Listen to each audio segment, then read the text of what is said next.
Welcome to Arab International Academy. I'm your lecturer Hanin Asadi, and this is Moral Reasoning lecture.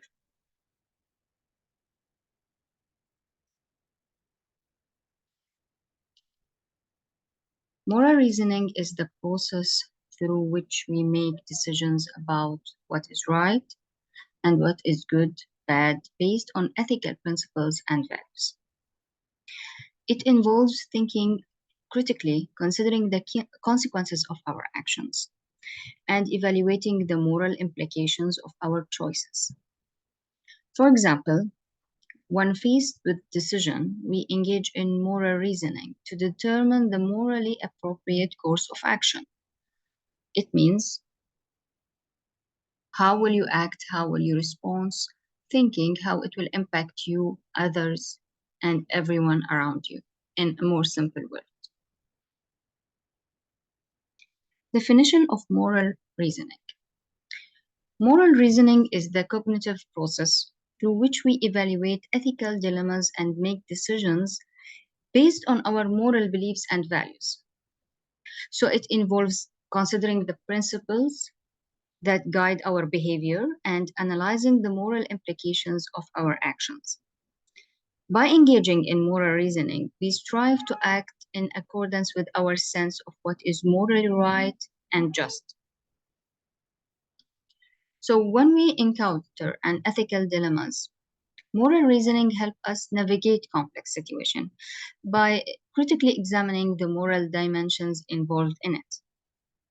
It also involves applying our moral beliefs and values to evaluate the consequences, intentions, and ethical principles at play. So through moral reasoning, we seek to align our actions with our internalized understanding of what is morally right, fair, and ethical. If we're going to take a short example to apply moral reasoning in, for example, let's consider a scenario where a person finds a wallet containing a significant amount of money on the street.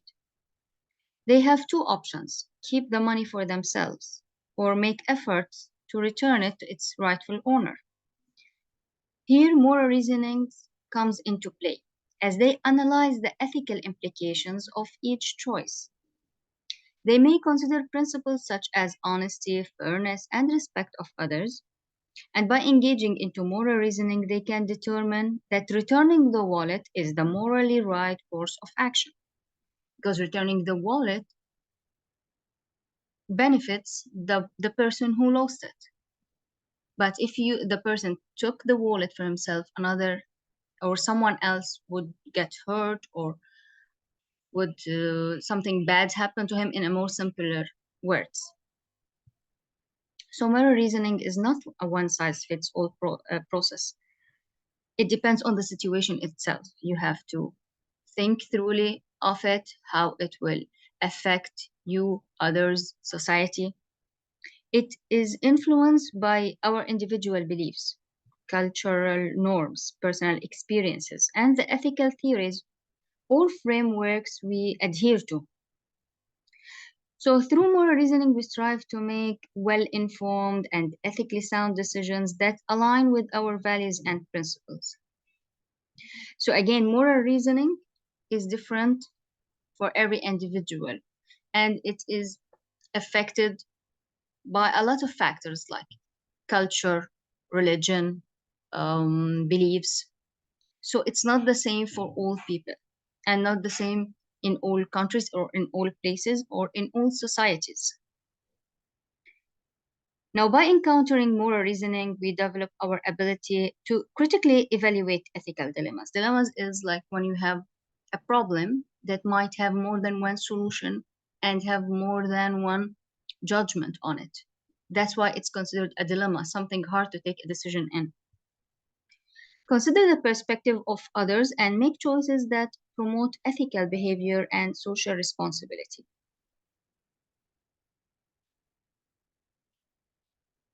Now, we have three stages of moral reasoning. We will explain each one and give a brief example on it to be more clear. Moral reasoning develops over time and progresses through different stages. It means it changes for an individual in different age groups, all while he's like growing up, getting more mature. Also, it will be affected and changing when like meeting new people, getting new experiences. This will also affect your moral reasoning judgment. So the first stage is the pre-conventional stage.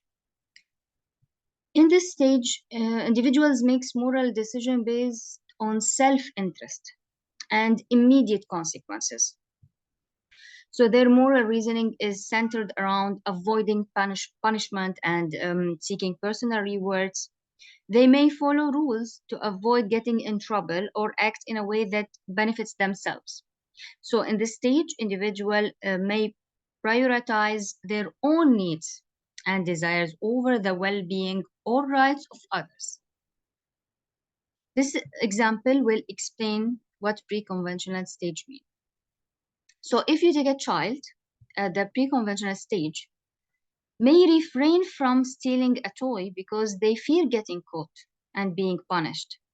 So their decision is based on the desire to avoid negative consequences rather than considering the impact on others.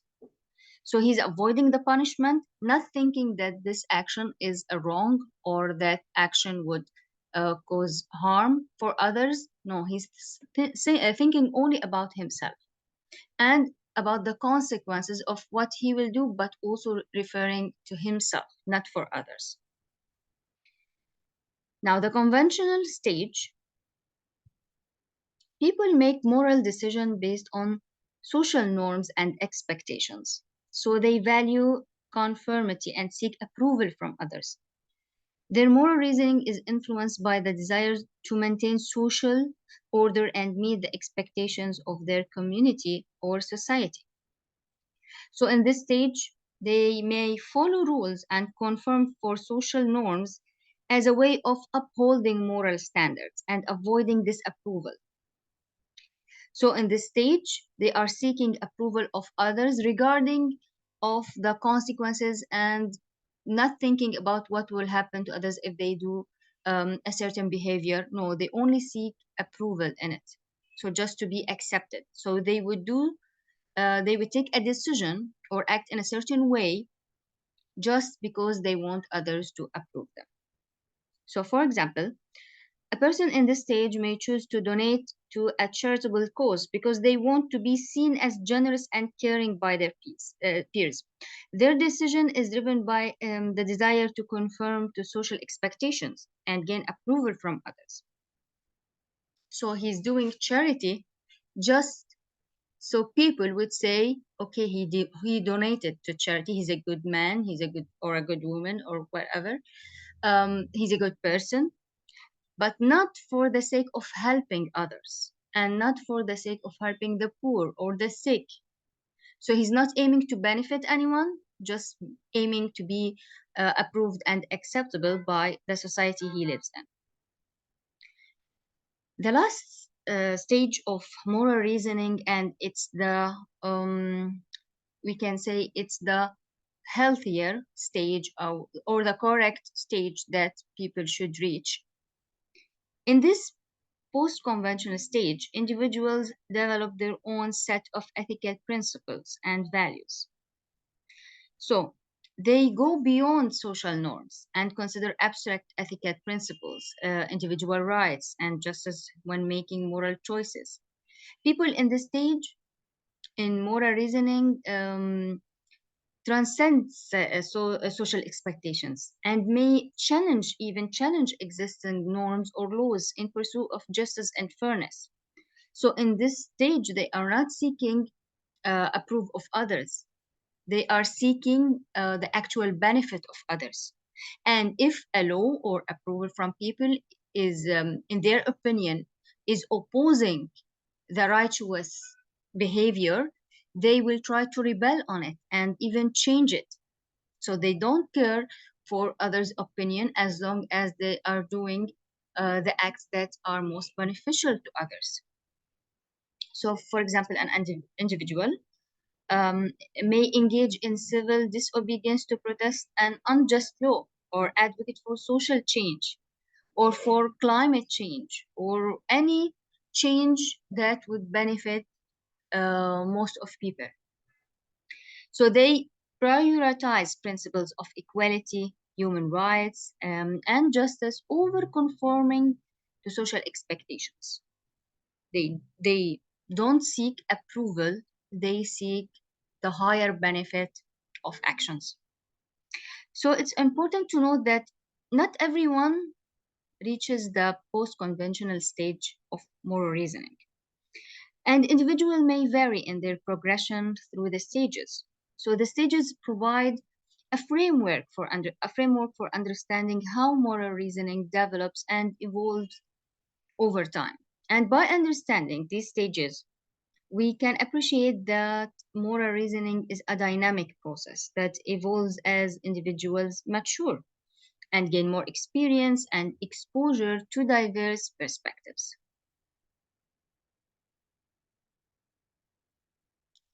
Now, the ethical theories overview. We will discuss in the following slides the work of two philosophers, Immanuel Kant and John Stuart Mill, and we will discuss their theories about moral reasoning because these are one of the most important theories in moral reasoning explanation and definition and application. But first, we will discuss the ethical theories in a quick manner. So, beginning with deontological ethics.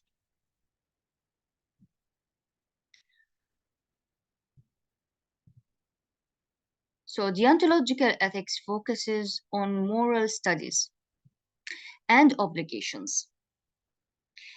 It focuses on the inherent nature of actions and adhering to moral duties and applications. It emphasizing following the rules and principles, regardless of the outcome or consequences. So, for example, if lying is considered morally wrong, a person following deontological ethics would refrain from lying, even if telling the truth might lead to a negative consequences. So he is only following the rules as it is. Lying is bad or lying is wrong, so he's not lying. Even though sometimes if you won't lie, a bigger problem will happen. Or like the situation would get worse if you don't lie.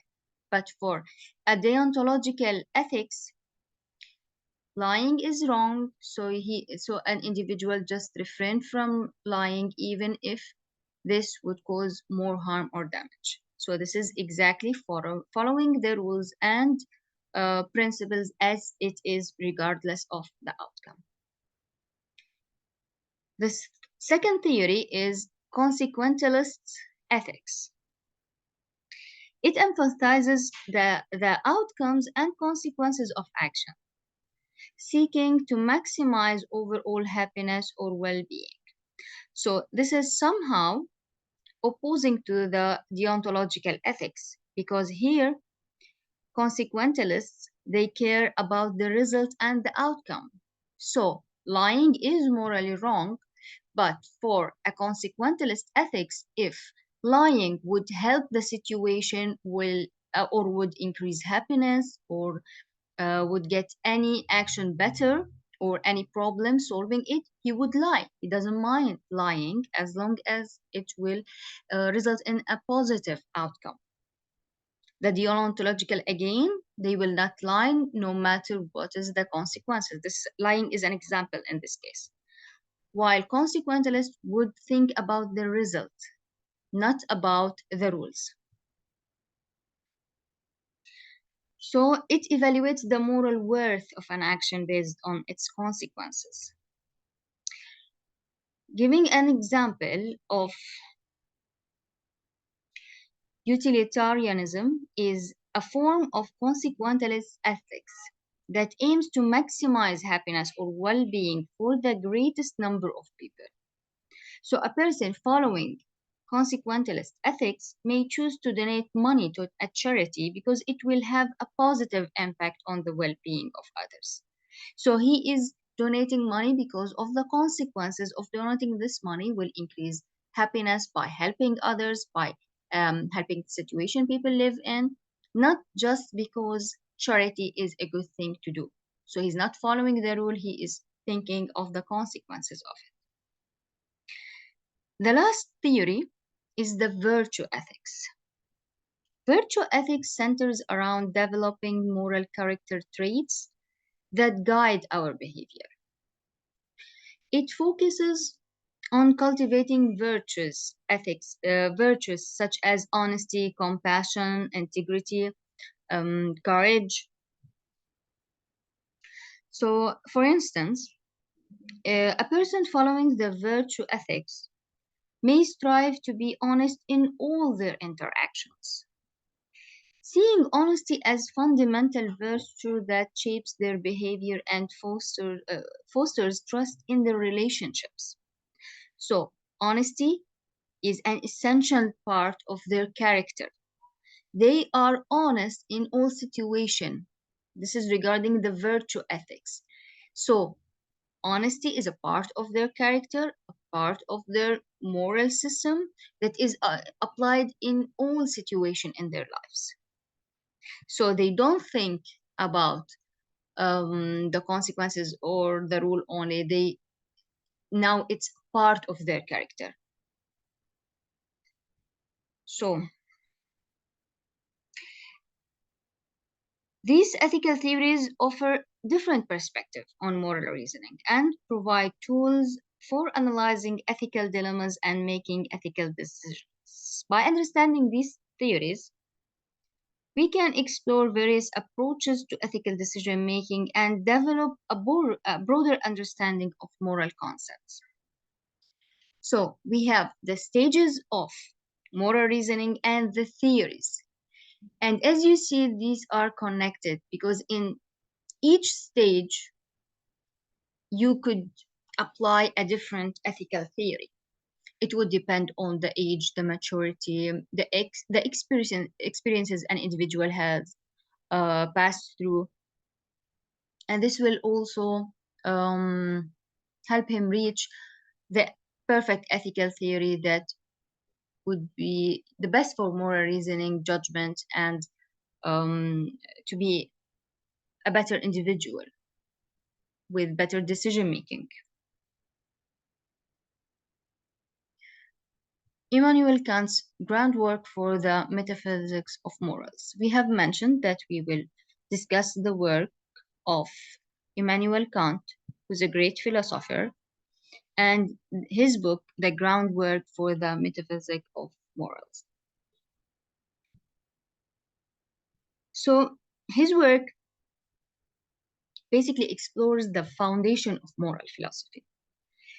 Kant seeks to establish a rational basis for morality by examining the nature of moral duties and principles. In this book, he introduces concepts such as categorical imperative, which provides a framework for making ethical decisions based on universal principles. We will discuss this theory, the categorical imperative, in the next slide because it's the most important, all the base work of his book.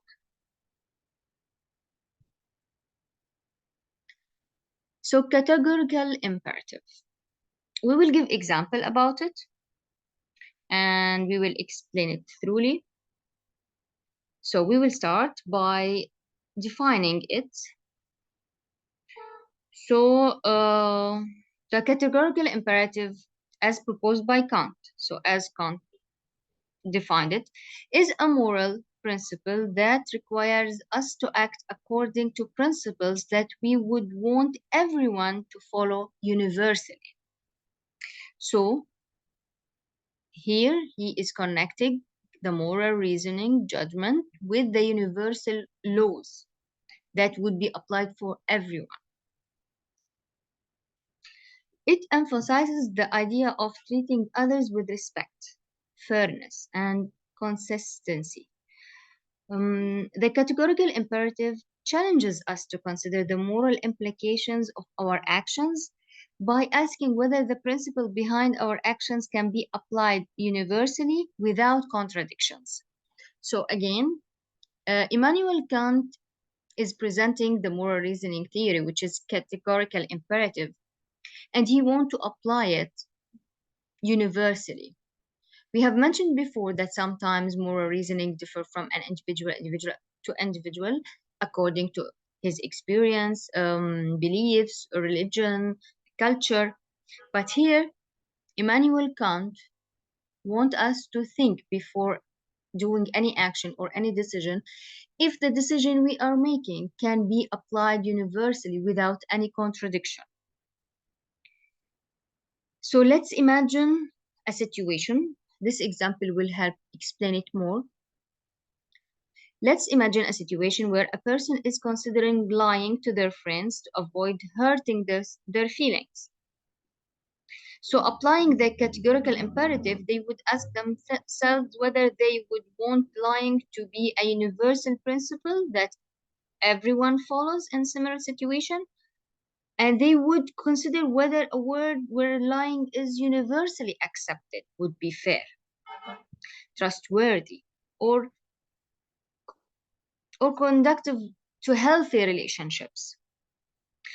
So here, this dilemma is, if he lied to his friends, he would be like trying or avoiding to hurt them. But Immanuel Kant wants him to think if lying at any time is accepted, which is actually not accepted. So in this example, the categorical imperative encourages the person to prioritize honesty, respect, and trustworthiness.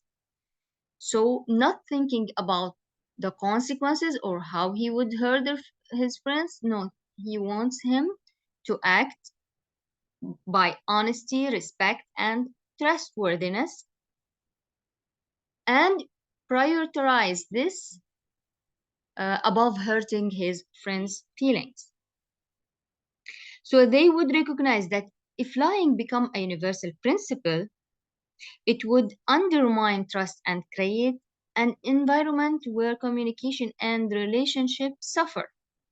So therefore, a categorical imperative would guide them to choose a course of action that upholds honesty and respects the dignity and autonomy of their friend, even if it involves delivering a difficult truth, but you can deliver it in a compassionate manner.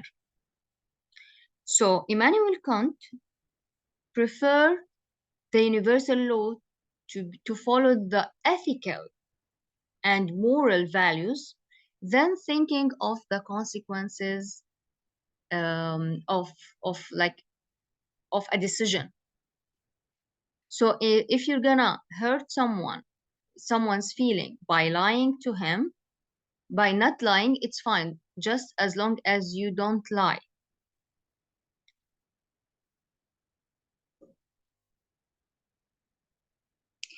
So to sum this up, the categorical imperative provides a moral framework that challenges us to think beyond immediate circumstances and consider the broader implication of our actions.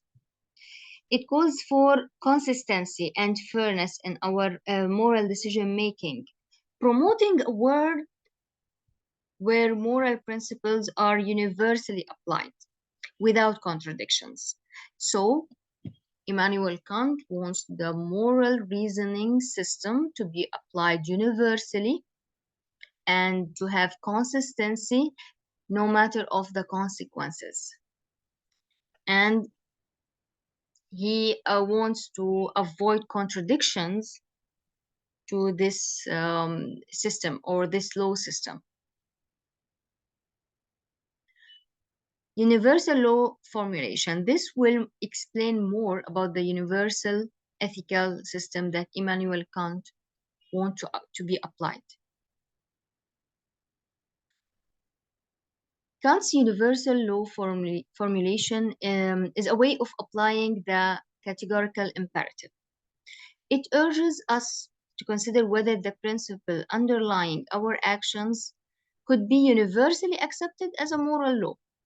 So he is always thinking about the universally moral law. Now, by envisioning a world where everyone follows the same moral principle, we can assess the consistency and coherence of our action. So, if the principle can be consistently applied without logical contradictions, it is considered morally permissible. So, let's consider the act of stealing. This is an example also. Applying the universal law formulation, we examine whether the principle it is morally permissible to steal whenever one desires someone can be consistently applied as a universal moral law. So if stealing were universally accepted, it would lead to a world where property rights are undermined and people constantly face the risk of having their belongings taken without consent. In such a world, trust would erode and the stability of society would be compromised. This reveals a logical contradiction because if stealing were universally practiced, the concept of private property would lose its meaning. So again, here you may say, for example, someone steals because he is in need, he's hungry. But this will not make stealing accepted, or we're not making it right. So according to Immanuel Kant, stealing is always forbidden or wrong or not accepted, no matter what are the reasons or the consequences or the situation in it. He wants stealing to be following the universal law formulation, which is morally wrong and refused. Therefore, the universal law formulation would deem the principle of stealing as morally impermissible, since it cannot be constantly applied without logical contradictions. The universal law formulation helps us critically assess the moral principles that guide our actions. By envisioning a world where everyone follows the same principle, we can evaluate its coherence and implications. So, if the principle holds up without logical contradictions, it is considered morally permissible according to Kant's perspective.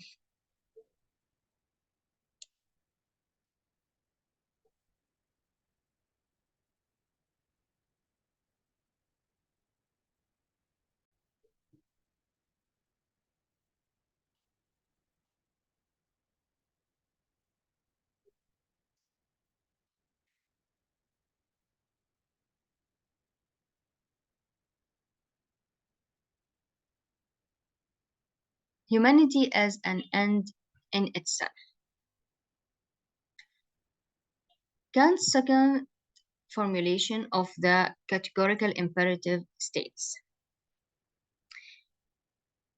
So again, Kant's concept of humanity as an end in itself emphasizes that the inherent value and dignity of every human being. It encourages us to treat others as individuals with their own rights and worth rather than simply as means to our ends. Now, respecting humanity as an end in itself means to treat others as individuals with their own rights and respect the autonomy of others in our moral reasoning and actions.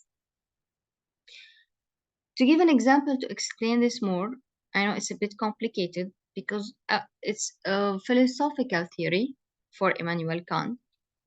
So this example will explain what he means with humanity as an end to itself.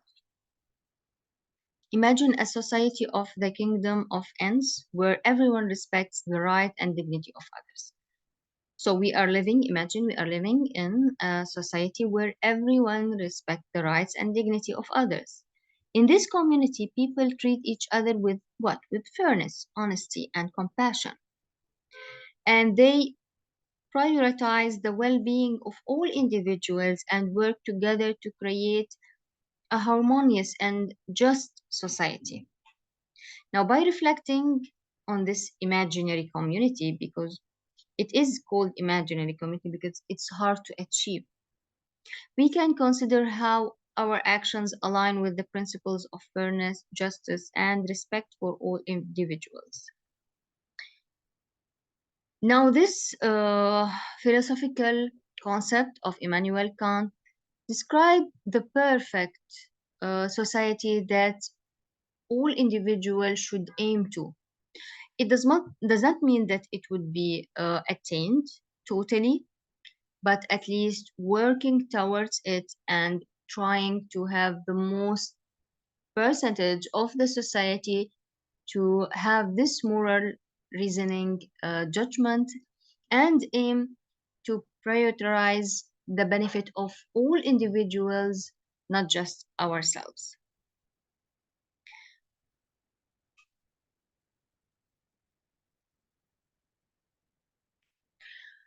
Kingdom of ends.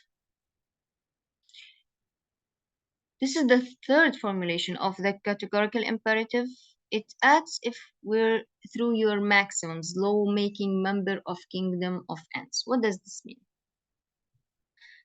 This formulation encourages to imagine a society where everyone follows the same moral principles, forming the kingdom of ends. Yani the best, again, the best society that could be ever attained,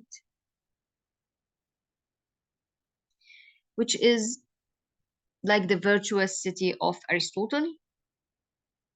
It is a hard part to, or a hard society, even imaginary one to attain or reach. Moving to another philosopher, an important one. He was a philosopher, economist, and a politician. John Stuart Mill. John Stuart Mill's utilitarianism is a consequentialist ethical theory that focuses on maximizing overall happiness or utility.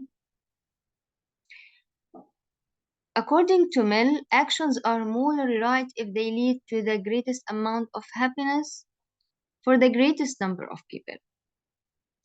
For instance, let's say there is a limited amount of funding available for a healthcare program. Utilitarianism would guide decision making by considering the consequences of different options.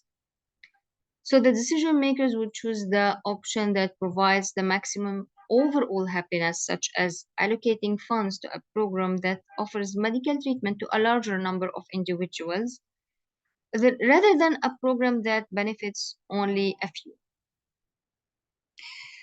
This situation or this dilemma is always facing charities, people who, or like government that funds other charities, because there's a lot of people in need for different reasoning. And you have a certain amount of money, and people who are in the decision-making area or situation, they want to help everyone, but they can't. So what would they do?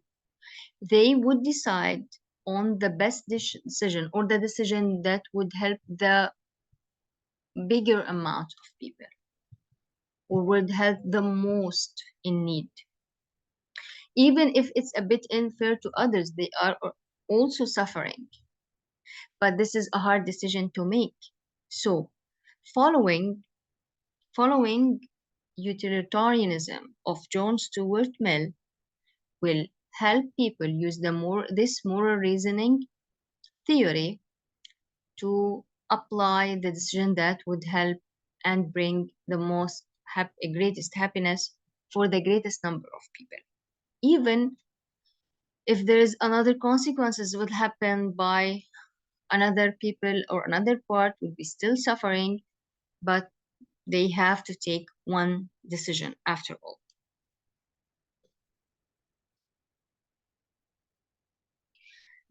principle of utility.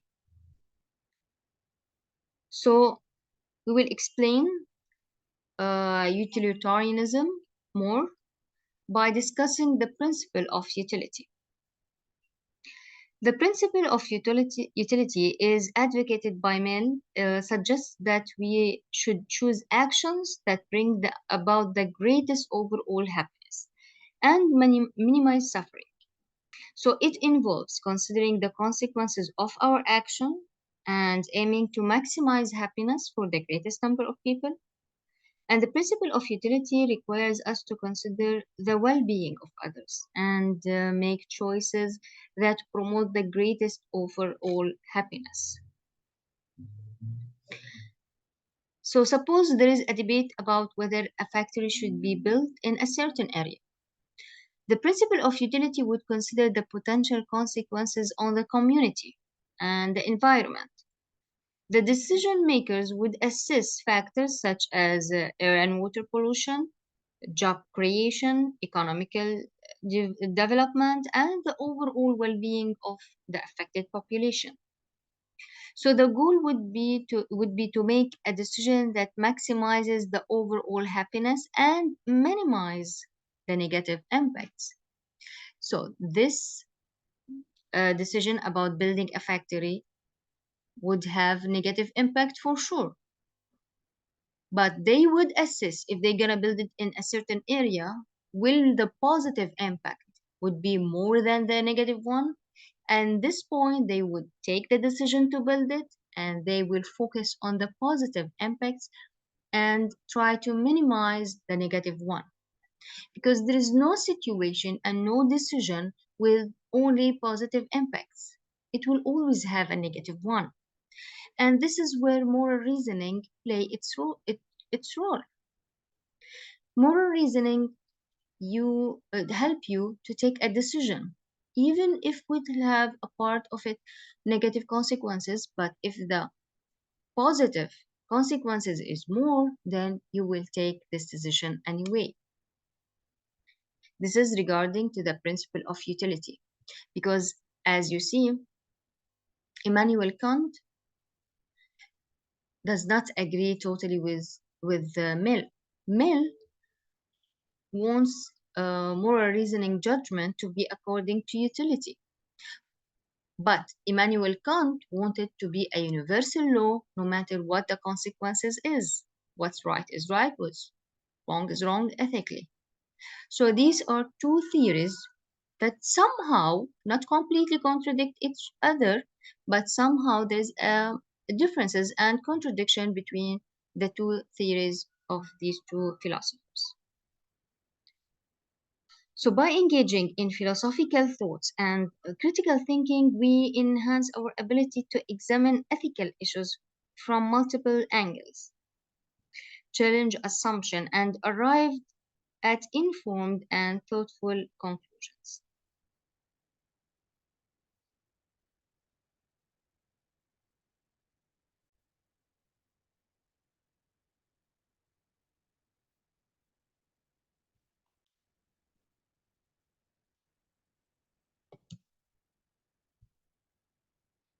Philosophical thought and critical thinking. Philosophical thought involves questioning assumptions, exploring different perspectives, and thinking deeply about ethical issues. So, for example, when faced with ethical questions of whether it's acceptable to lie to protect someone's feeling, philosophical thought promotes us to consider the potential consequences of lying and the importance of honesty and ethical principles at play. So it's a bit confusing because in this you are thinking about things that oppose itself, whether lying for the sake of not hurting others is accepted and knowing that lying is not morally accepted or not morally right. So critical thinking helps us evaluate arguments and make reasoned judgment. So for instance, when analyzing an ethical argument about the morality of capital punishment, critical thinking allows us to assess the logical coherence of the argument and evaluate supporting evidence and consider alternative viewpoints. So again, thinking about the situation from different angles and considering all the consequences for different decisions help us to take the best decision that applies to the situation. So when critically analyze an ethical argument regarding the ethics of, for example, genetic engineering, we would examine the reasoning behind the argument, and you would evaluate the evidence presented and consider counter-arguments and alternative perspectives. Through critical thinking, we develop a deeper understanding of the ethical implications, and we evaluate the strengths and weaknesses of different positions and make well-reasoned judgment. So again, by engaging in philosophical thought and critical thinking, we enhance our ability to examine ethical issues from multiple angles and challenge assumptions and arrive at informed and thoughtful conclusions. So as you see, in any situation, you would have more than one judgments that all would be accepted. Or at one point, you could be forced to take a decision that for others might not be morally accepted, but because of the situation you're in is different from the other situation, you had to take such a decision. So it's a bit complicated when you are thinking of ethics and moral reasoning through a philosophical point of view, because it will give each situation a special judgment system of it. So in each situation, you would use different perspectives, different angles of thinking, different philosophical thoughts to try to reach the best judgment. Application to contemporary issues.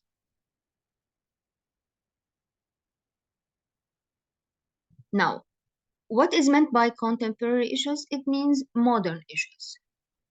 So different than past or not so ancient issues, but contemporary sometimes, especially with the modern times we're living in, we have new dilemmas and new situation to judge because of the advance of science and technology, that it's totally different from like a century ago.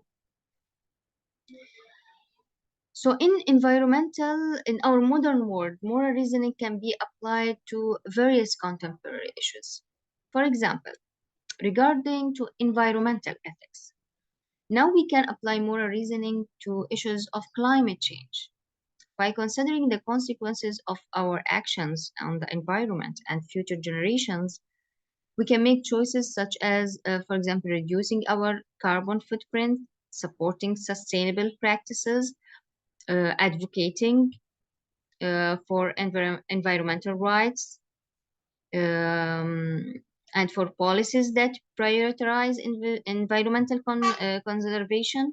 So we can critically evaluate the impact of our daily activities, such, for example, energy consumption or your transportation choices, whether you will take public transportation or your own car, and strive to make environmentally reasonable decisions. So here, these modern contemporary issues that didn't exist like a century ago is affecting your daily life. Here you are using the moral reasoning to change or to control or direct your behavior, daily behavior. That is not required. No one is asking you to do this, but because morally you found it like it would be beneficial for the upcoming generation and to avoid upcoming problems or upcoming disasters, you are changing your behavior at the moment. And this is a higher level of moral reasoning because you are thinking of others, of even others that are not around you at the moment, that would exist after you. This is an ultimate higher moral reasoning stage. So, when deciding on transportation, for example, someone may choose to use public transportation or carpool instead of driving alone in order to reduce greenhouse gas emission. This choice reflects their moral reasoning and commitment to environmental sustainability. Let's take in bioethics because there is a lot of advanced researches and changes in biotechs and in the upcoming genetic researches and changes, which we don't understand totally now, but we have to think about it in moral and ethical way. That's why you would have a lot of counter arguments on this topic because people are not still accepting the change in our genes or the change that could happen in the future. So we can apply moral reasoning in bioethics by questioning of, for example, let's say organ transplantation. So by considering the principle of beneficence, autonomy, and just, we can weigh the ethical implications of organ allocation system and debate the merits of various approaches. We can examine the fairness of organ donation policies, the importance of informed consent, and the need for equitable access to organ transplantation. So again, organ transplantation is something to it's a dilemma. Why? Because like donation should be monitored carefully because some would say they are donating but they are actually selling, and this is an action that should not be promoted at all.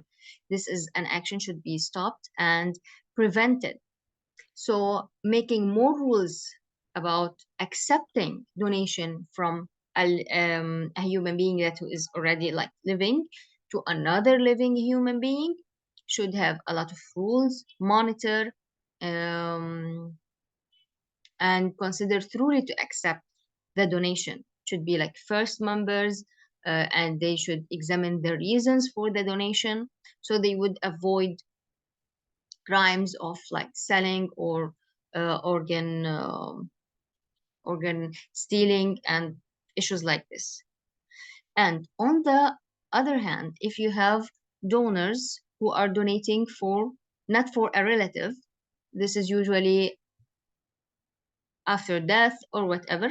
Let's say it's in the system now. How would they judge which patient will get this organ? This is considered a bit hard because this would be thought from like who's in the most need, who would be the best candidate for accepting this organ. So the people in this decision making part have a really hard job, and they need to follow a high ethical category of moral reasoning to get to the best decision and not causing harm to anyone. Again, for example, social justice issues like racial inequality can be examined through moral reasoning.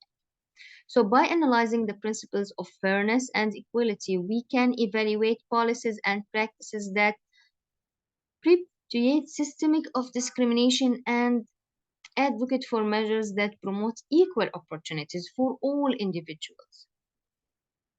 So moral reasoning promotes us to question social norms and work towards a more just and inclusive society.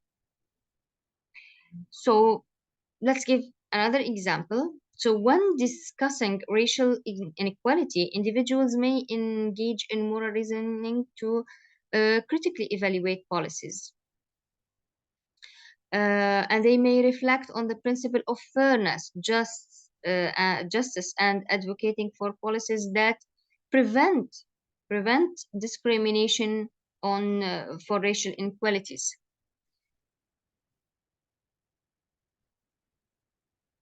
Ethical perspectives through personal reflection. Now, this is according to your personal judgment, not social judgment or universal one. So, personal reflection is a valuable tool for ethical development. By reflecting on our experiences, values, and beliefs, we deepen our understanding of ethical perspectives and shape our moral reasoning. To give an example, to explain it more, reflecting on a personal experience of witnessing an act of kindness can deepen our understanding of compassion and empathy.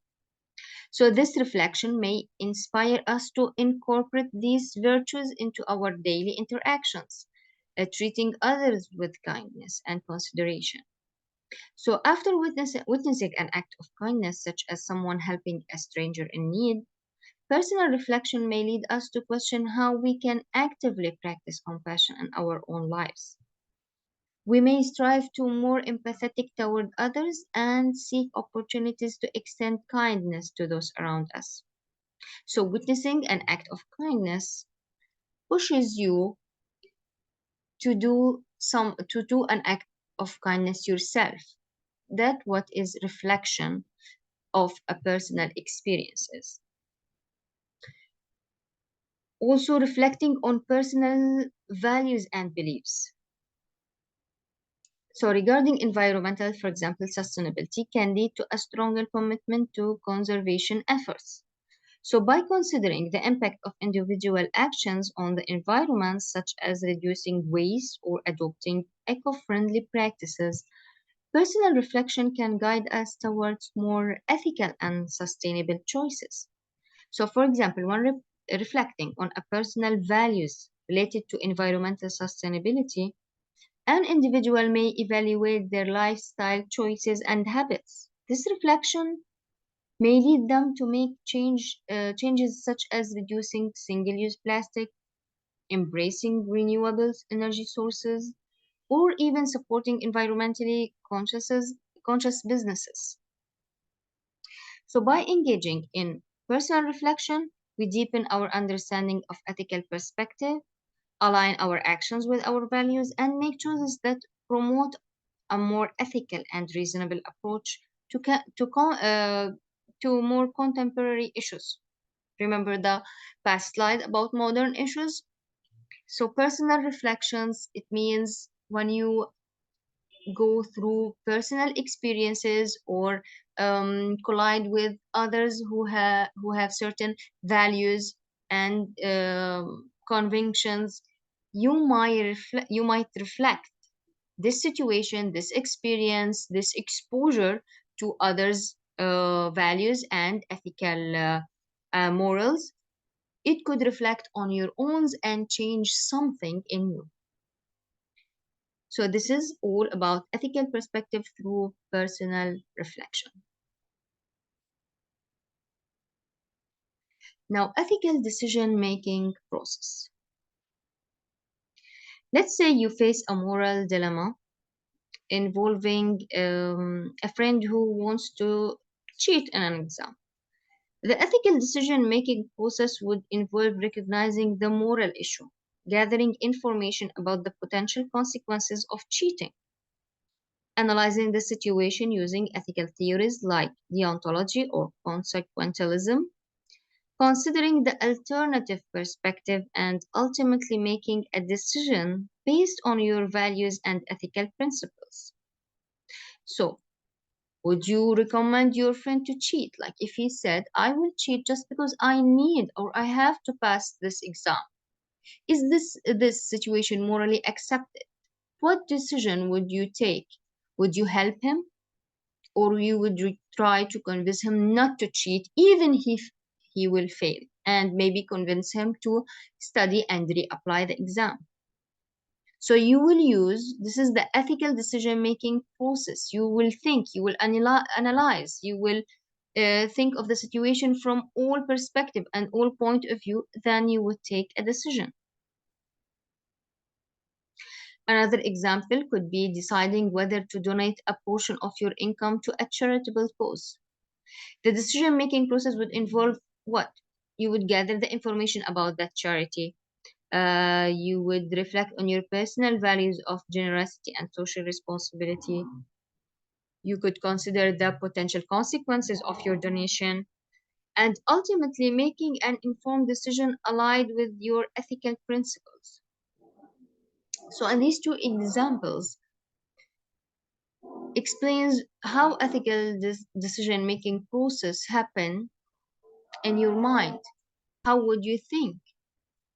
How would you take this decision? What are the steps?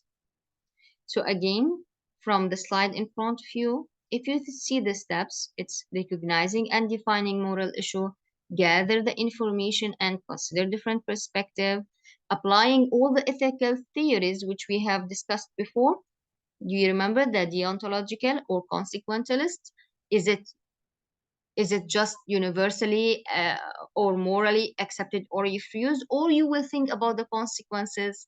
So it is up to you to choose the ethical theory that best fit the situation, and also consider the potential consequences. This will help you take your decision which aligns and is acceptable by your ethical principles.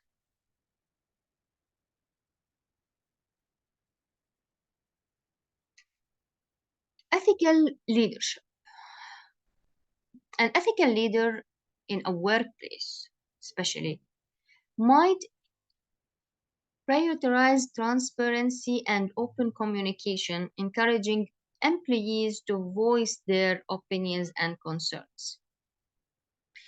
This promotes an ethical climate where diverse perspectives are valued decisions are made collectively, and fairness is prioritized. Why it would be diverse? Because in a workplace, you would have people from different background, different age group, different belief system. So of course you would have a diverse point of views, diverse perspective, and diverse ethical and moral reasoning judgment. So the best way to do this is by open communication. So everyone would collide or encounter with others' belief system and other moral reasoning judgment. So in a community setting, an ethical leader may initiate projects that addresses social inequalities or advocate for policies that promote inclusively and equal opportunities. By taking a stand on important ethical issues, they inspire others to get involved and create positive change. For instance, an ethical leader in a community may start a campaign to address food insecurity, partnering with local organizations and volunteers to establish community gardens or food drivers. By raising awareness about the issue and actively working towards solution, the leader mobilizes others to join the cause and make a difference. They engage in a dialogue with stockholders, including those affected by food insecurity, to ensure that the initiative address their specific needs and promote a long-term sustainable change. So this ethical leadership goes beyond personal integrity. In the past two examples we have given about the leader in workplace and the leader in a community, they both surpass personal benefit and personal integrity. It involves creating a culture of ethics and empowering others to act ethically. So, by exemplifying ethical behavior, promoting inclusivity, and addressing important ethical issues, ethical leaders inspire others to embrace ethical values and contribute to a more just and ethical workplace community. Moving on to challenges in a globalized world. Why we say a globalized world? Because nowadays you are open to other cultures that miles and miles away from you, and you would be affected by their moral reasoning, judgment, and moral system and ethical system. So we don't live in a bordered community with all sharing the same beliefs and same culture. Now we are in a globalized world. So in our interconnected and globalized world, where individuals, communities, and nations are closely connected, we face a range of ethical challenges. This requires careful consideration. Let's explore three significant areas of ethical challenges, which are the cross-cultural perspectives, human rights issues, and global environmental concerns. We will start with the cross-cultural perspective, as is mentioned in the slide, and I will provide explanation and example that would help explain the statement in front of you. So cross-cultural perspectives involve understanding and appreciating the diverse ethical values, norms, and practices that exist across different cultures and societies. So every culture has its own unique sets of values, beliefs, and moral frameworks that shape individuals' ethical reasoning and behavior. Understanding cross-cultural perspective has helped us appreciate and respect the diversity of ethical point of views and fosters intercultural understanding. For example, when analyzing cross-cultural perspectives, we can consider practices such as arranged marriages, which are accepted and valued in some cultures but may raise ethical concerns in others. By understanding these perspectives, we gain insight into the complexities of ethical decision making and challenges our own cultural biases. Human rights issues. What is human rights? Human rights refers to the fundamental rights and freedoms to which all individuals are entitled, regardless of their nationality, race, gender, or other characteristics. This is a simple definition. So human rights issues involves ethical consideration related to the protection and promotion of the basic of rights, such as access to education, healthcare, and social justice. Examining these issues requires a commitment to equality, fairness, and dignity for all individuals. For instance, a human rights issue could involve the disparity in educational opportunities between different socioeconomic groups. What does it mean socioeconomic groups? It means sometimes only in some cultures, only the rich people would be able to have an education or a higher education, whether the poor part of the society is unable to reach any type of education. This is an issue regarding human rights because in human rights, every individual, no matter what is the economical or social situation he is entitled and have the right to get an education. So ethical reasoning promotes us to question why certain groups have limited access to quality education and to advocate for policies and initiatives that ensure equal educational opportunities for all, regardless of their background. The last one is the global environmental concerns. Global environmental concerns encompass ethical consideration related to environmental sustainability, climate change, conservation, and responsible resource management on a global scale. This is globally, not society or countries or regions. It is a global issue because environmental is a global concern. Environmental changes is and stability is a global concern. So as we witness the impact of human activities on the environment, it becomes imperative to make ethical choices that prioritize the well-being of our planet and future generations. Ethical reasoning encourages us to examine our responsibilities as stewards of the earth and to consider the long-term consequences of our action. For instance, climate change. This presents a significant global environmental concern.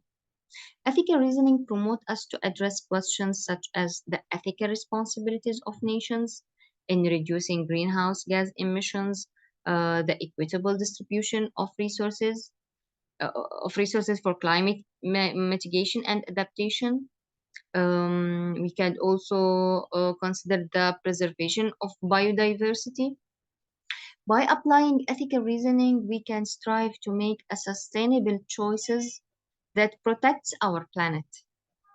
And by engaging in discussions and ethical reasoning surrounding cross-cultural perspectives, human rights issues, and global environmental concerns, we deepen our understanding of the ethical challenges we face in a globalized world. Now, these discussions promote what?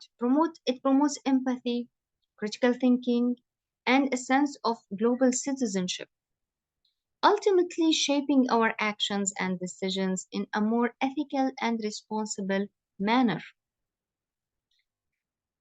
Let's move on to ethical relativism versus universal moral principles. We have discussed universal moral principles before. So let's do this comparison. First, we will define the ethical relativism. What does it mean? And then define the universal moral principles and compare them together. Ethical relativism is the belief that moral principles and values are subjective and vary across individuals, cultures, or societies. So, according to this view, that is considered morally right or wrong is determined by cultural norms and personal preferences. So, this is not universal, not global. It depends on the culture, the belief system, the region they live in, the people they encounter. It does not have a universal law. It means what is accepted or morally accepted in one place might be unaccepted in another. This is opposing to the universal moral principle, whereas the law is applied everywhere without contradiction. So, ethical relativism recognizes that different cultures have distinct ethical beliefs and practices, and there is no absolute standard of morality that applies universally. It emphasizes the importance of cultural diversity and respecting differing moral perspectives. Let's take a short example.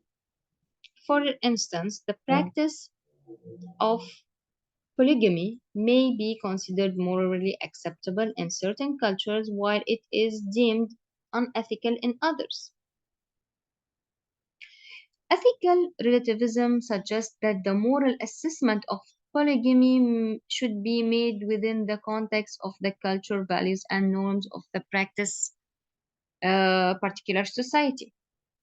So again, what is accepted in one society might be unaccepted or unethical in another. This depends on the belief system.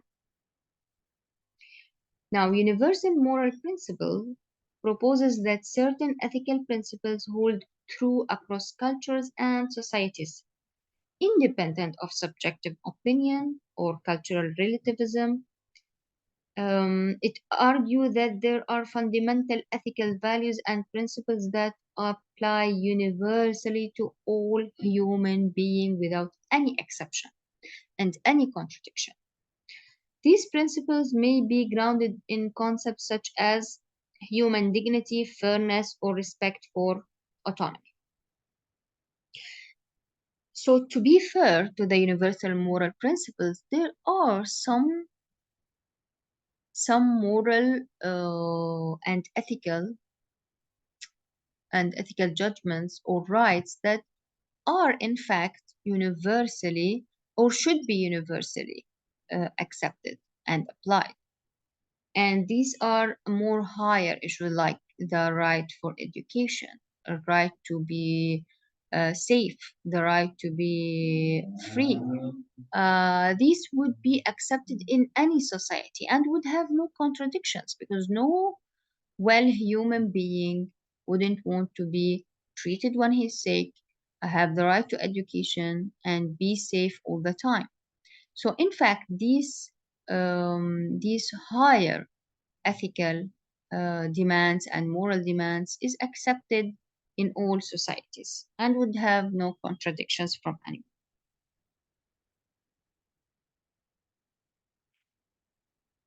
Culture relativism. Uh, this is continuing. This is continuing the explanation for this slide. So it is perspective that moral judgment and ethical standards are derived from the culture, beliefs, practice, and tradition for a particular society.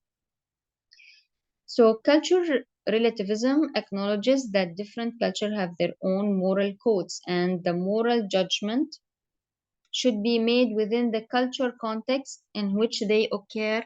It recognizes the influence of cultural diversity or moral reasoning. So, for example, cultural relativism would assert that the ethical assessment of a particular action, such as the consumption of certain animal as food, should be evaluated based on the cultural norms and values of the society in which the practices occurs. So, again, in some society, a certain type of meal is accepted to be eaten, while in another is unaccepted. This cannot be applied universally. This is ethical relativism because it depends again on the belief system and the cultural system of certain individual. If we're gonna also discuss moral objectivity. Moral objectivity is the belief that moral principles are valid and applicable universally, independent of subjective opinions or cultural relativism. It asserts that certain morals truth exists objectively and can be discovered through rational inquiry. What does this mean? So those who support moral objectivity argue that certain moral principles such as honesty, justice, and respect for human dignity hold true for all individuals, cultures, and society. So this is regarding to you again, this is applied under universal moral principles. They maintain that these principles are not merely subjective or culturally relative, but have an objective basis. For example, the principle of honesty, which asserts that it is morally wrong to deceive or lie intentionally, can be considered an objective moral principle. What does it mean objective? It means universal. It means for everyone. It means does not have any contradiction. It is believed to be applicable universally, regardless of cultural variation in the understanding and practice of honesty. So it means no matter, this is what is meant by moral objectivity. It means these moral beliefs are not like they don't follow any culture belief or any religious belief. They are just applied everywhere regardless of what an individual coming from think, believe, it is applied without any contradiction. And they gave an example, which is honesty. Now, the debate between ethical relativism and the existence of universal moral principles invites critical examination of the foundation of moral reasoning. It challenges us to consider the role of cultural diversity, the limits of culture relativism, and the potential for identifying common ethical principles that transcend culture boundaries. Transcend, it means surpass.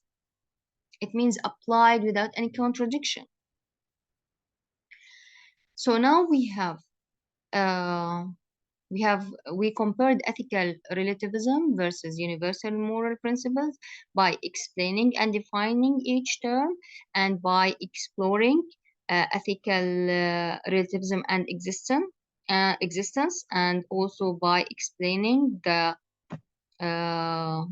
moral objectivity.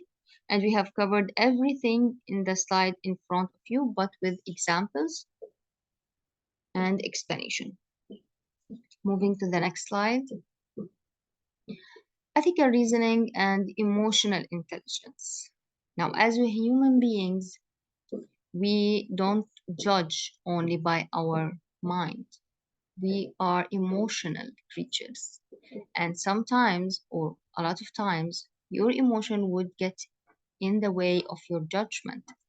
How you will balance the ethical reasoning with the emotional intelligence?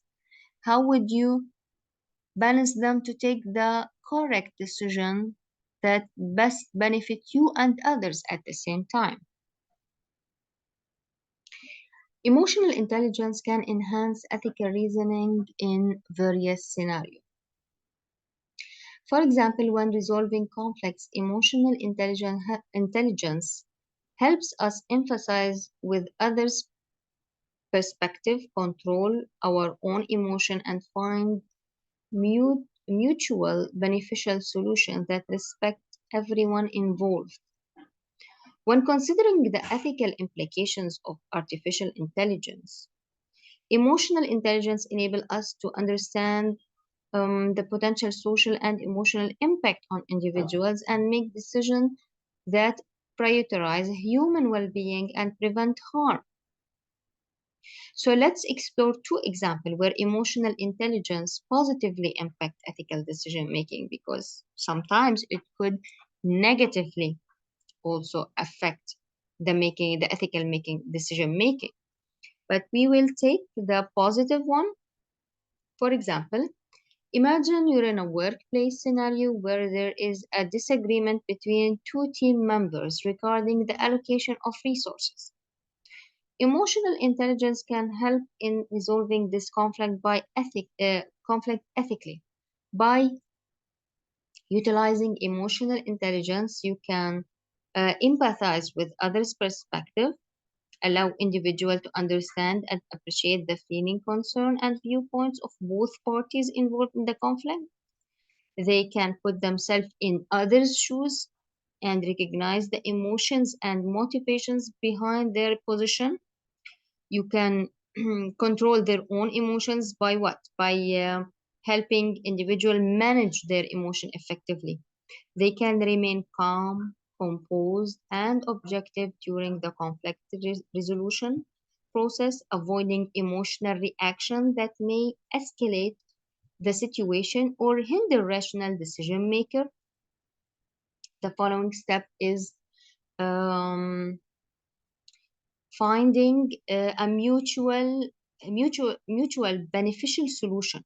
This is the last step where you find a beneficial solution for everyone. With emotional intelligence, individual can consider multiple perspectives and seek a common ground and generate solutions that meet the needs and the interests of all parties involved. A second example for using emotional intelligence to reach ethical reasoning. For example, in development and implementation of AI system, which is a really new and hot topic nowadays because people are afraid of what artificial intelligence could do or how it will affect human beings in the upcoming decades. The ethical considerations here are crucial. Emotional intelligence plays a role in ensuring that AI technologies are deployed ethically and with human being in mind. Individuals with emotional intelligence can understand the potential social and emotional impact, where enables individuals to comprehend the potential effect of AI technologies on individual and society. They can consider how AI may impact privacy, employment, social relationships, and emotional well-being. This understanding helps them navigate the ethical implications of AI and make decisions that prioritize human welfare. Make decisions that prevent harm. Emotional intelligence allows individuals to evaluate the ethical consequences of AI system and take actions uh, to, to mitigate potential harm. They can recognize and address biases in AI algorithm and anticipate and prevent potential discriminatory outcome and design AI system that aligns with ethical principles such as fairness, transparency, and accountability. Accountability is very important to ensure everything is working in the correct path. Because if no one would be holding the creator accountable to his actions, he would do whatever he wants, wherever he desired, not thinking about the consequences of his action. So again, by combining, to sum this up, by combining emotional intelligence with ethical reasoning, individuals can make well-informed, empathetic, and reasonable decisions. Emotional intelligence enhances our ability to navigate complex ethical dilemmas, foster positive relationships, and promote ethical conduct in various contexts.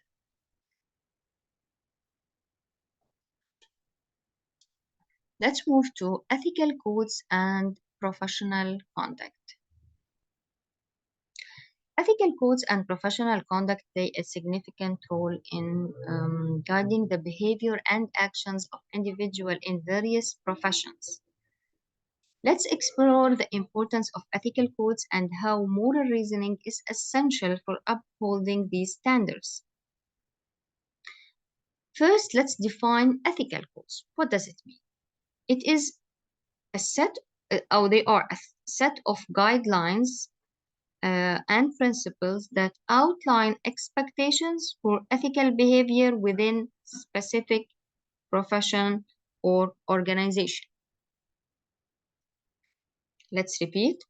It is a set of guidelines and principles that outline expectation of ethical behavior within specific profession or organization.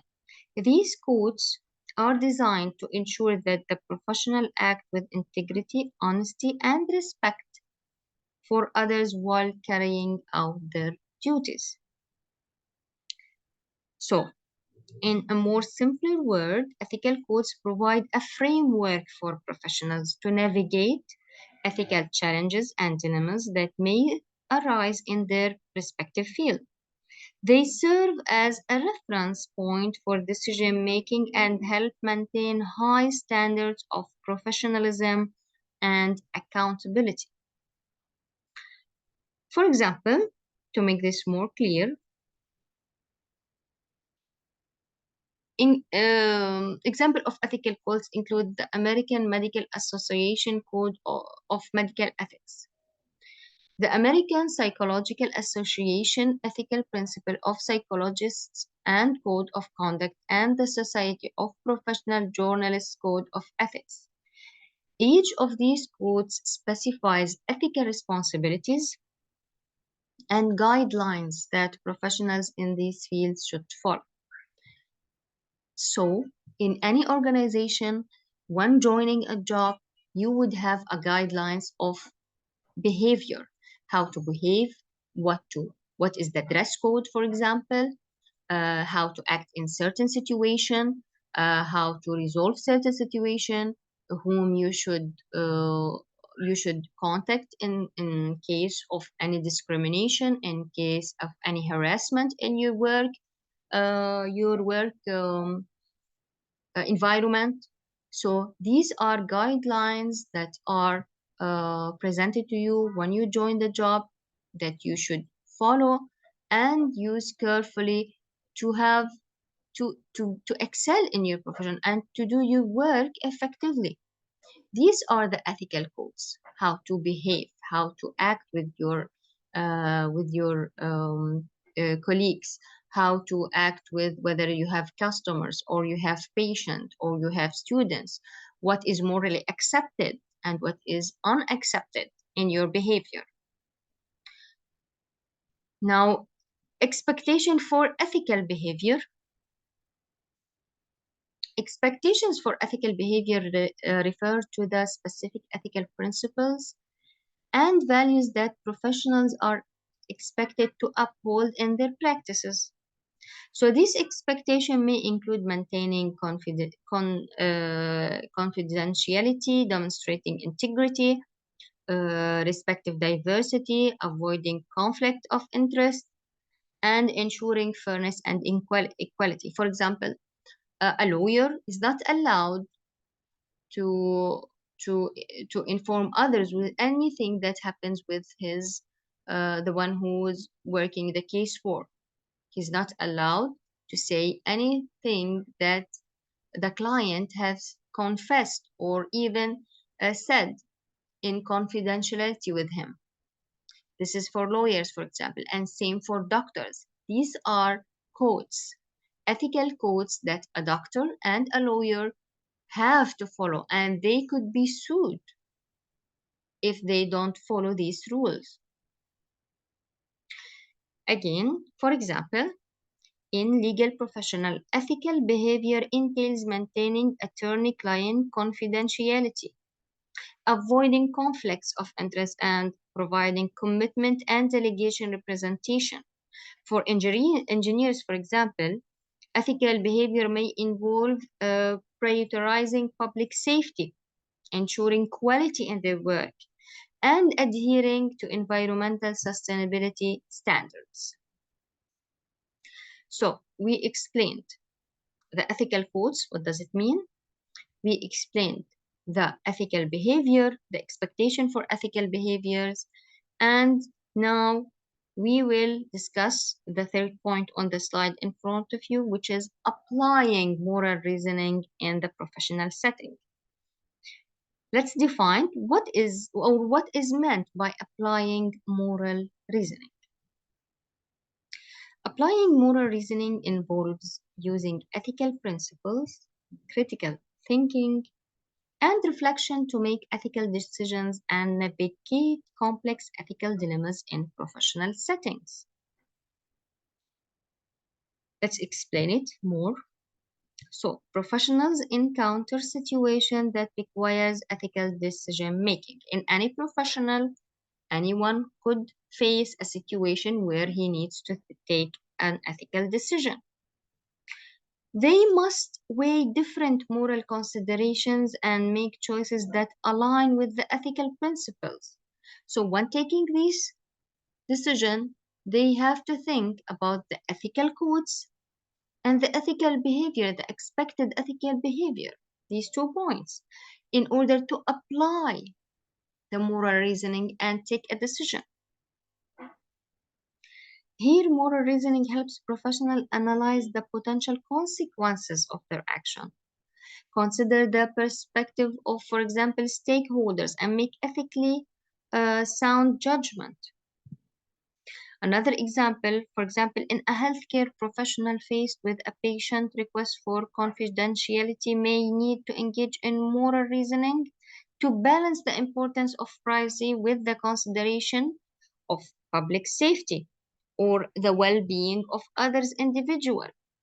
By applying moral reasoning, the healthcare profession can determine the most ethically appropriate course of action. Let's say To explain this more, a healthcare professional should keep the situation of his patient secret and not inform others if the patient refuses to inform others about it. But what if the situation of the patient is highly contagious for others or could cause harm and health risk for others if they are in contact with him? In this situation, the ethical behavior is to inform others of his patient situation, because not informing others would cause harm to them. So again, what is the ethical code in this situation can be provoked, can be you cannot commit to it, or you can do opposite to it. Why? Because it's actually beneficial. The consequences are more important than the ethical code itself, because the ethical code is for the well-being of others and for the best to reach the best situation for other individuals. So in this case, a professional can provoke the ethical code if it is in favor for others.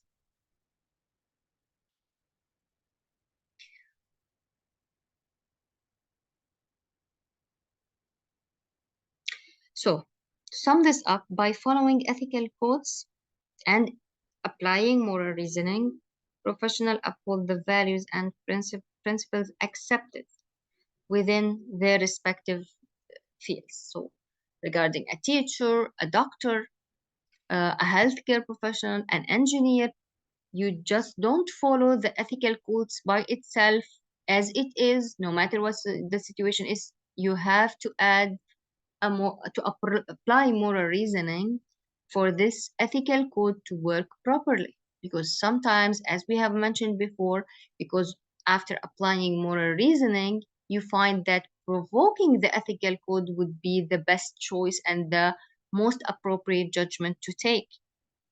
While in others, you have to follow the ethical codes by itself. This would always depend on the situation you are in and what are the consequences or the potential consequences that could happen.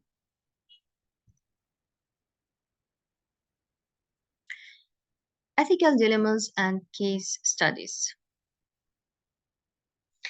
In an ethical dilemma case study involving a company facing a decision about whether to prioritize short-term profit or invest in a sustainable practice. For example, students can analyze the potential consequences of each option. You can consider the long-term impact on the environment, the well-being of stakeholders, and the ethical responsibilities of the company. Let's discuss the ethical case study involving a research study with a human participated can promote students to evaluate the importance of informed consent, privacy protection, and minimizing the potential harm. By critically analyzing the ethical considerations, you can develop deeper understanding of principles that guide ethical research practices. So here, let's discuss together and let's examine a scenario where a company faces a decision whether they need to make a short-term profit more important than a sustainable practice for a long term. In this situation, how will you study this case? How you would take a decision and how you will favor one of these decisions? So how would you take, if you were a part of this company, how will you take this decision? You have to consider different perspectives and how this decision would affect, whether both of these decisions would affect the worker in the company, their future, the future of the company itself, how it's affecting the environment, how it's affecting the community it is in. You have to think if there's a potential harm and what are the advantages and disadvantages. And then if the advantages are way more or higher than the disadvantages, you will take the best decision that applies to it, and you will try to minimize the negatives. Because as we mentioned before, there is no situation or problem or dilemma that would only have negative or positive outcome. It will always have both, but one would exceed the other. And morally, in moral reasoning, you would take the decision that highlights the positive and advantages, and you will minimize the negative and the disadvantages. Ethical responsibility in technology and social media.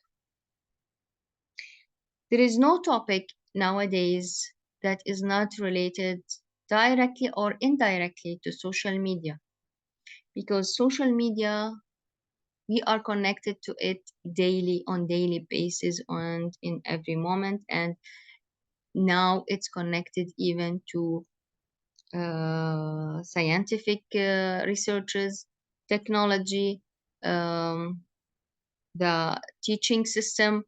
It's all related to social media, and it's all affected by social media. It could affect any important situation or any important issue in our life.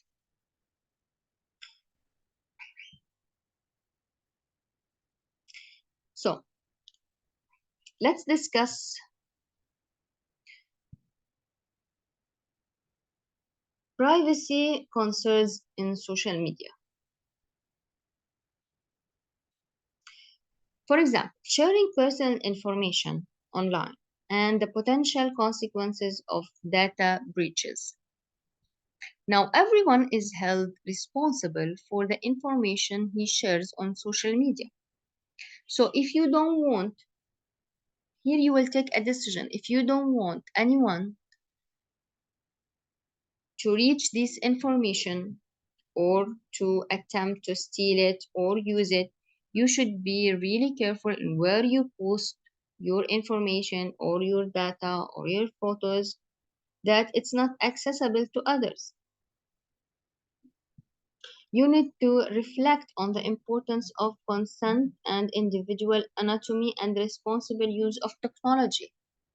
That's why in all application you would have codes, and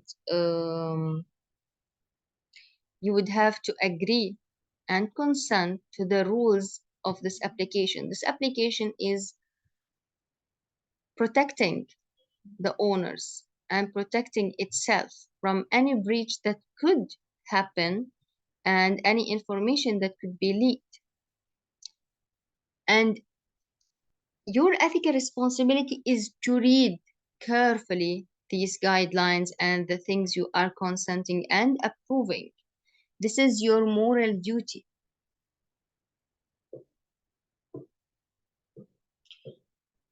So, when examining the ethical responsibilities in the development and use of artificial intelligence, students can analyze potential bias and the consequences and the need for transparency.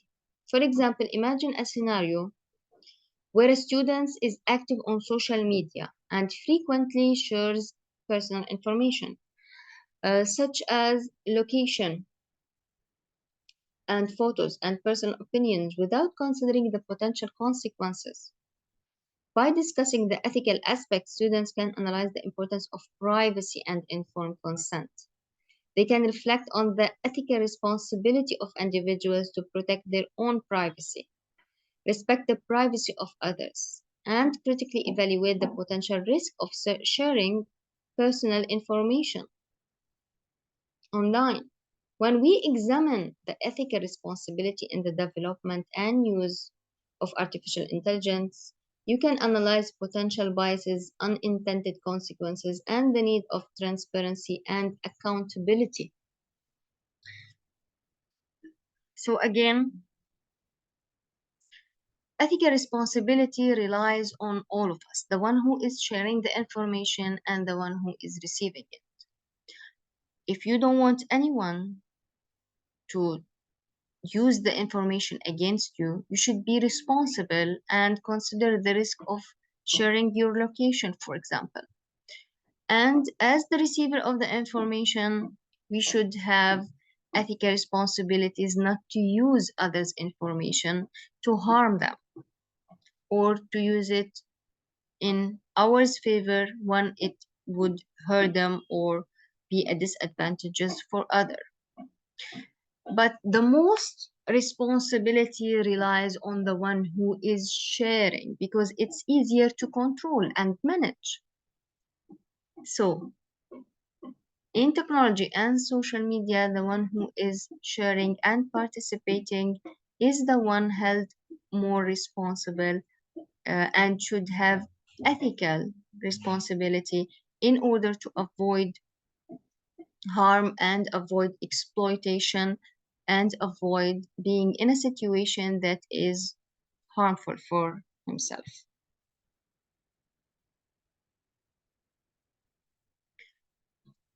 Ethical consideration in research and academia. This is one of the most important fields where ethical consideration is important and should be applied.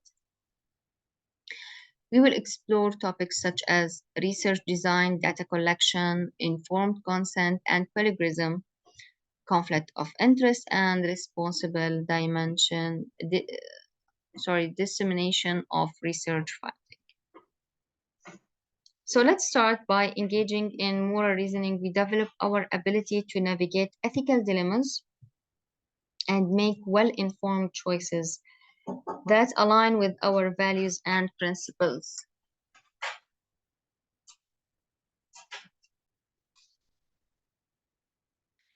By cultivating critical thinking skills, reflecting on personal values, and applying the ethical theories, we can enhance our moral reasoning abilities and make ethical decisions that positively impact ourselves and others. For example, imagine you are a colleague student who witnesses a classmate cheating on an exam. By engaging in a moral reasoning, you can consider the ethical implications of reporting or not reporting the incidents, reflecting on your personal values, such as honesty and fairness, and applying the ethical theories like consequentialism or deontology. You can make an ethical decision that upholds academic integrity and promotes a fair learning environment. Now, by cultivating critical thinking skills, reflecting on personal values, and applying the ethical theories, we can enhance our moral reasoning abilities and make ethical decisions that positively impact ourselves and others.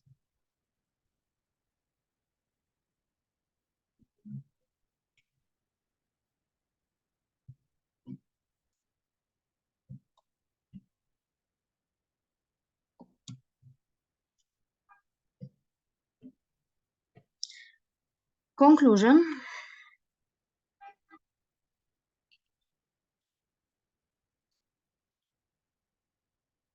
I encourage you to ask questions and actively participate in discussions to deepen your understanding of moral reasoning. Try to engage in a dialogue and share diverse perspectives promotes a more comprehensive exploration of ethical issues and strengthen collective moral reasoning skills. So try to think of situation and how would you act in it. Try thinking of different perspective, point of view, consequences.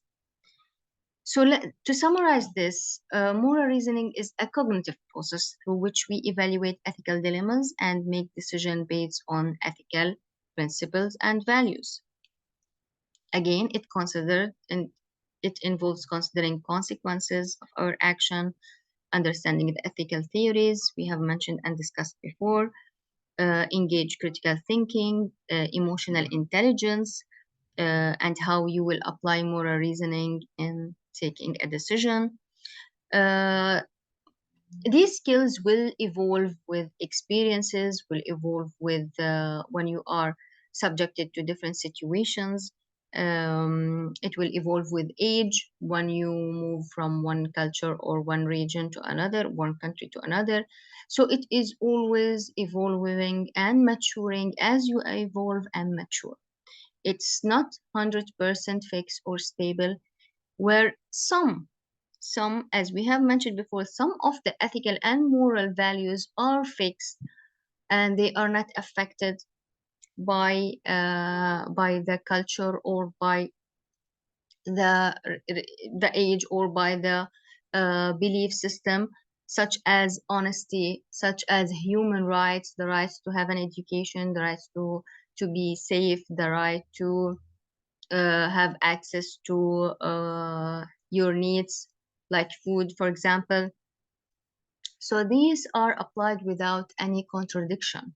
But most of other ethical and moral decision would be changed depending on the situation you are in, depending on the region, the place, the ethical system, and the cultural beliefs.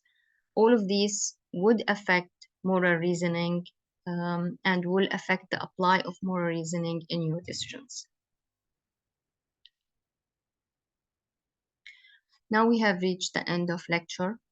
Thank you for your attention and for your listening through the whole lecture. Repeat the parts that you feel you need more explanation on and you need to settle the main points in. We have covered a lot of about moral reasoning and how to apply it and how to use ethical and critical thinking.